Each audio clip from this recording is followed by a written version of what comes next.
আমি একজন লেখকের প্রতিনিধি হওয়ার কারণে আমার মানে ফ্রেন্ড লিস্টে অসংখ্য লেখক এবং পাঠক আছেন।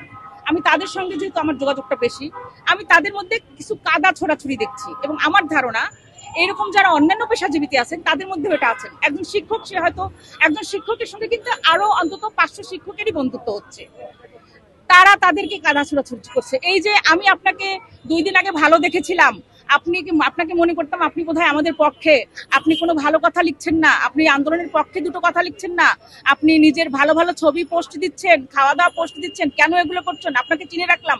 এই কাদা ছোড়াছুড়ি আপনারা বন্ধ করুন। প্রত্যেকেরই আলাদা আলাদা ভিউ থাকবে। এটা হচ্ছে আমরা স্বাধীনতার জন্য, আমরা বাক স্বাধীনতার জন্য, আমাদের চলাফেরার স্বাধীনতার জন্য, আমাদের সবকিছুর জানে ঠিকভাবে প্রকাশ করতে পারি, নিজেদেরকে প্রকাশ করতে পারি, সেই জন্য আমরা এই আন্দোলনটা আমাদের ছেলেপেলেরা করছে। আমি মা হয়ে আমার ছেলের সাথে আন্দোলনে নেমেছি।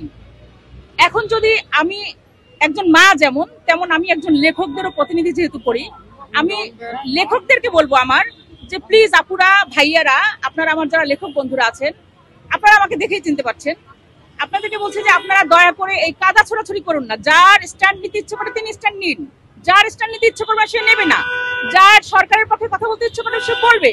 কিন্তু এই যে অমুককে চিনে রাখলাম, অমুককে আমি আনফ্রেন্ড করলাম, এই ধরনের ছোট লোকই বা একদম খুব মানে ছোট মনের পরিচয় আপনারা দিয়েন না। আমার আরো কিছু কথা আছে। যারা আন্দোলন করছো, বাচ্চারা বা অভিভাবক যারাই আসুন, তারা আপনাদের প্ল্যাকার্ড গুলা ইংলিশে লিখুন, এমন কিছু কথা লিখুন যেগুলো খুব আজকে দেখলাম, আমি এটা নিয়ে গতকালকে পোস্ট দিয়েছি, আজকে দেখলাম অনেকেই ইংলিশে লিখে আনছে, বাংলায় লিখুন না, তাহলে আন্তর্জাতিকভাবে এটা ওরা বোঝে না। এখন হচ্ছে কি সেকেন্ডে, প্রতি 2 সেকেন্ডে আপনি আপনার টাইমলাইনটা স্ক্রল করছেন, এমন কিছু লেখা থাকতে হবে আমাদের। আমরা যদি আন্তর্জাতিকভাবে সবার কাছে পৌঁছাতে চাই, আমাদের লেখাগুলো এমন হতে পারে বিশ্বজনীন, যাতে সবাই পড়তে পারে।